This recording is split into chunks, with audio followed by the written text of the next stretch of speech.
Saya awali, Assalamualaikum warahmatullahi wabarakatuh. Sini saya akan menyampaikan poin yang pertama yaitu latar belakang. Di masa pandemi seperti ini, penurunan ekonomi jelas terasa. Nah, peluang bisnis yang bisa dicoba untuk meningkatkan pendapatan dengan melihat celah yang ada.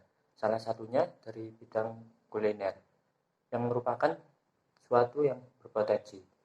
Makanan yang memiliki banyak manfaat pun diminati konsumen karena Indonesia merupakan mayoritas masyarakatnya memiliki sifat konsumtif. Nah, tujuan utama dari bisnis adalah mencapai profit. Dan untuk itu sebagai seorang pebisnis tentunya mencari celah bagaimana dalam bisnisnya menggunakan low budget atau biaya rendah namun memberikan manfaat kepada konsumen yang baik, dapat dari segi produk, layanan, maupun kualitasnya. Nah, di sini puding merupakan salah satu dessert yang disukai semua kalangan, mulai dari anak-anak hingga orang dewasa.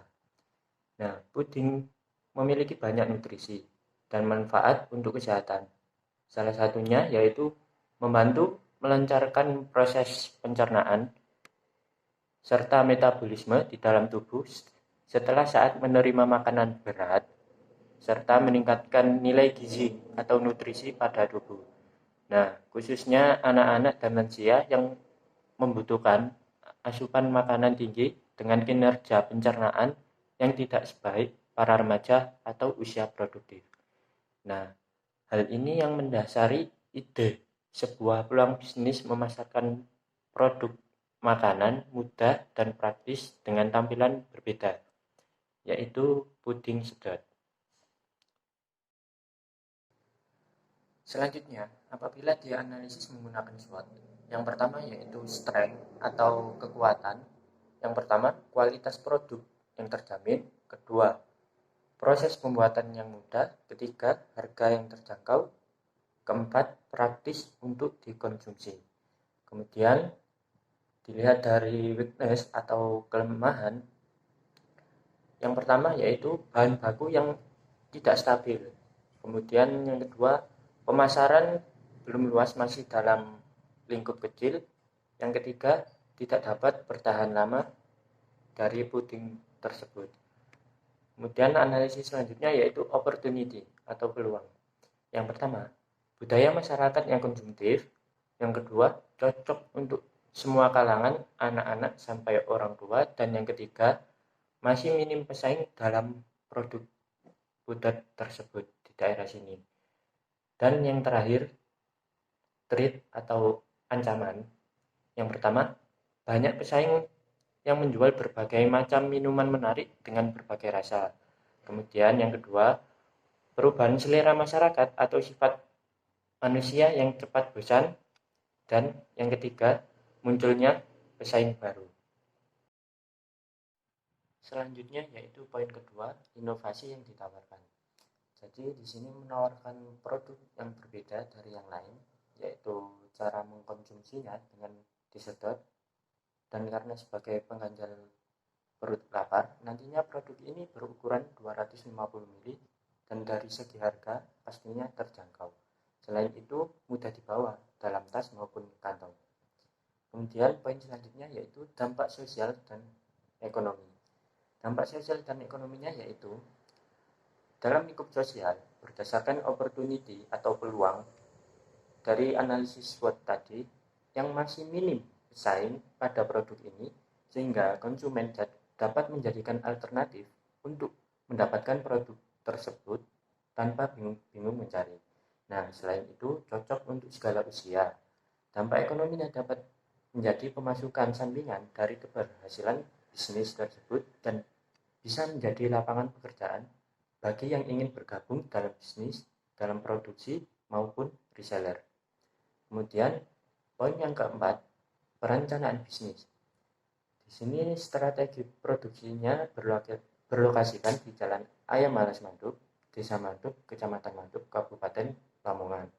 Nah, untuk strategi pemasarannya, dalam strategi pemasarannya yaitu masyarakat sekitar berbagai kalangan mulai dari anak-anak sampai orang dewasa. Dan dalam awal pemasaran, untuk memperkenalkan produk ini, memberikan promo penjualan, seperti paket pembelian dengan harga yang lebih murah. Selain itu, dapat bekerja sama dengan pengusaha sekitar, seperti kafe, toko, atau kantor, dan lain-lain, yang memiliki freezer untuk bagi hasil dalam penjualan produk tersebut. Selain itu, dapat juga memanfaatkan jejaring sosial dan menyediakan reseller untuk memperluas target pasar. Poin kelima, yaitu potensi keberlanjutan, kemitraan, dan pengembangan usaha. Jadi di sini dalam kemitraan dengan partner, apabila dirasa memiliki keberhasilan yang baik dalam penjualannya, dapat ditingkatkan produksinya dengan menyesuaikan permintaan pasar. Nah, untuk pengembangan usaha, di sini diharapkan memiliki jangkauan pasar yang lebih luas dan tidak hanya sebagai usaha sampingan. Perencanaan keuangan. Yang pertama yaitu peralatan yang dibutuhkan. Telah disajikan dalam bentuk tabel mulai dari peralatan, kuantitas, harga satuan, dan jumlah yang berupa kompor, panci, serbet, centong, pisau, dan gelas ukur. Jika semuanya dijumlah menjadi sebesar 320.000.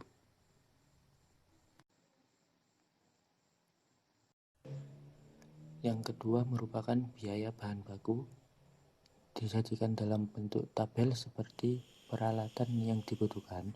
Di sini hampir sama dan keseluruhan jumlahnya sebesar Rp170.000. Selanjutnya yaitu kesimpulan biaya yang dikeluarkan. Terdapat biaya tetap, biaya variabel, dan biaya tenaga kerja. Jika keseluruhan di total berjumlah Rp540.000. Jadi untuk memulai usaha tersebut dibutuhkan biaya sejumlah Rp540.000. Varian rasa yang tersedia yang pertama yaitu coklat, yang kedua melon, yang ketiga anggur, dan yang keempat cappuccino. Untuk varian rasa lainnya akan segera hadir. Sekian yang dapat saya sampaikan, kurang lebihnya mohon maaf. Terima kasih, saya akhiri. Wassalamualaikum warahmatullahi wabarakatuh.